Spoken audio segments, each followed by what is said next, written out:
मंगल पांडे की पत्नी कर्ज तले दबी हुई है। मंगल पांडे की पत्नी के नाम पर पटना में भी फ्लैट खरीदा गया है।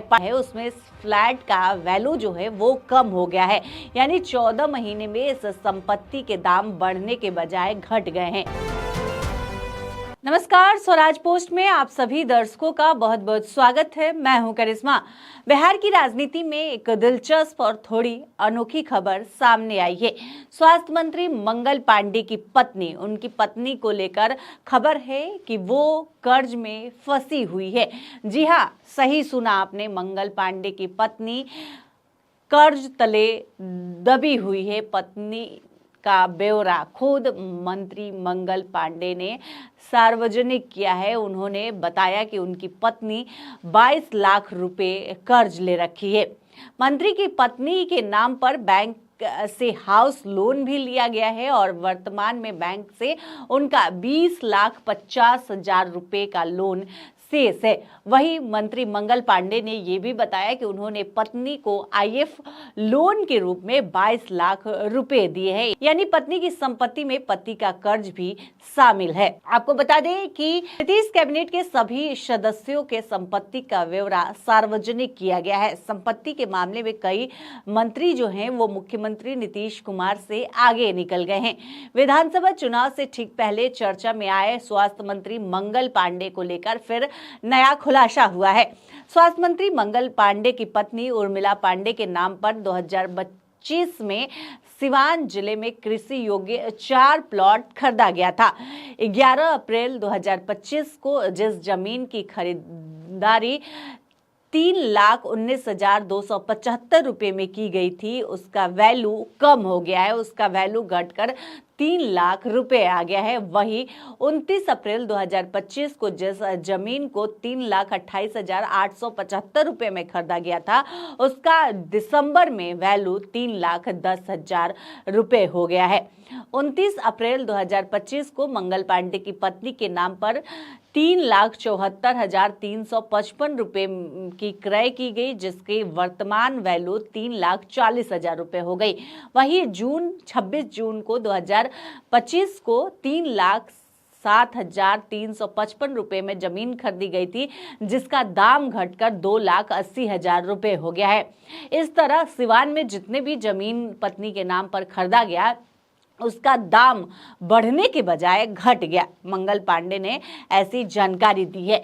मंगल पांडे की पत्नी के नाम पर पटना में भी फ्लैट खरीदा गया है। पाटलिपुत्रा स्टेशन के सामने 1370 स्क्वायर फीट का एक फ्लैट है, जो 2024 में खरीदी गई थी। उसकी रजिस्ट्री 2024 में हुई थी। उसकी कीमत तब 47,35,550 रुपए थी। अब मंगल पांडे ने जो ब्यौरा दिया है, उसमें इस फ्लैट का वैल्यू जो है वो कम हो गया है, यानी 14 महीने में इस संपत्ति के दाम बढ़ने के बजाय घट गए हैं। मंगल पांडे की पत्नी के नाम पर अर्जित इस संपत्ति की मूल वैल्यू जो घटकर हुआ है वो 43 लाख रुपए हो गया है। इस तरह इस फ्लैट से भी मंगल पांडे को लगभग 4,33,000 रुपए का नुकसान हुआ है। ऐसा हम नहीं, ऐसा मंगल पांडे अपने संपत्ति में कह रहे हैं, जो ब्यौरा दिए हैं। स्वास्थ्य मंत्री मंगल पांडे की पत्नी के नाम पर दिल्ली में भी फ्लैट लिया गया है। सेक्टर 6 द्वारिका में फ्लैट लिया गया है। यही वो फ्लैट है जिसका जिक्र प्रशांत किशोर अक्सर करते थे। प्रशांत किशोर इसी फ्लैट को लेकर हमलावर हुए थे और उन्होंने कई तरह की बातें भी कही थी। उसी फ्लैट का दाम अब घट गया है। यह फ्लैट 1063 स्क्वायर फीट में है और इसकी खरीदी जो 2019 में खरीदी गई थी, तब इसका वैल्यू 90 लाख रुपया था। 2025 में इस फ्लैट के दाम घट गए हैं। मंगल पांडे के अनुसार इस फ्लैट का दाम 2019 में जिस फ्लैट को 90 लाख रुपए में खरीदा गया था, अब उसका वैल्यू, मार्केट जो वैल्यू है, 87 लाख रुपए ही है, यानी कि वैल्यू बढ़ा नहीं, घट गया। बिहार सरकार के मंत्री मंगल पांडे के पास सोना, चांदी, सफारी गाड़ी और राइफल भी है। एक अकाउंट में 1 करोड़ से भी अधिक रुपए जमा है। इनके पास कुल चल संपत्ति 1,32,16,075 रुपए की है और इसमें 52,000 का राइफल है, 240 ग्राम सोना है, टाटा सफारी गाड़ी भी इसमें शामिल है। मंगल पांडे के पटना SBI के अकाउंट में 1,01,66,660 रुपए है। वहीं PNB के अकाउंट में उनके 18,83,415 रुपए 18 पैसे जमा है। इनके पास जो कैश की बात करें तो 59,000 रुपए कैश है। स्वास्थ्य मंत्री मंगल पांडे की पत्नी के पास 680 ग्राम सोना, 7 किलो चांदी और पत्नी के नाम पर कंपनी भी है। और इसके साथ ही आपको बता दें कि कुल चल संपत्ति 54 लाख रुपए बताई जा रही है। बता दें कि मंगल पांडे वही मंगल पांडे है जो कोविड के समय प्रशांत किशोर ने आरोप लगाया था कि 2020 में जब कोविड से लोग परेशान थे तो उस समय स्वास्थ्य मंत्री मंगल पांडे दिल्ली में फ्लैट खरीद रहे थे। उन्होंने दिल्ली में फ्लैट खरीदा था और उसके पता का भी जिक्र प्रशांत किशोर ने किया था। प्रशांत किशोर ने बताया था कि बीजेपी के जो प्रदेश अध्यक्ष थे दिलीप जायसवाल, उनसे मदद ली गई थी। मंगल पांडे ने फ्लैट खरीदने में उनसे मदद ली थी और उन्होंने कहा था कि मंगल पांडे की पत्नी उर्मिला पांडे के नाम पर 46 लाख रुपए का फ्लैट खरीदा गया था। उन्होंने ये भी कहा था कि मंगल पांडे के पिता अवधेश पांडे ने 30 लाख रुपए अपने बहू उर्मिला पांडे को फ्लैट खरीदने के लिए भेजा। इससे पहले जो दिलीप जायसवाल थे वो 6 अगस्त 2019 को अपने अकाउंट से 25 लाख मंगल पांडे के पिता को भेजा था।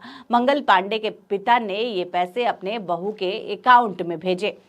यानी कि प्रशांत किशोर ने बहुत कुछ बातें कही थी। उस समय मंगल पांडे खूब चर्चे में आए थे। मंगल पांडे पर आरोप लगाया था कि वो वेंडर से तो पैसा लेते ही हैं, वो अपने दल के नेता से भी रिश्वत लेते हैं। मंगल पांडे हेल्थ मिनिस्टर है और दिलीप जायसवाल मेडिकल कॉलेज चलाते हैं।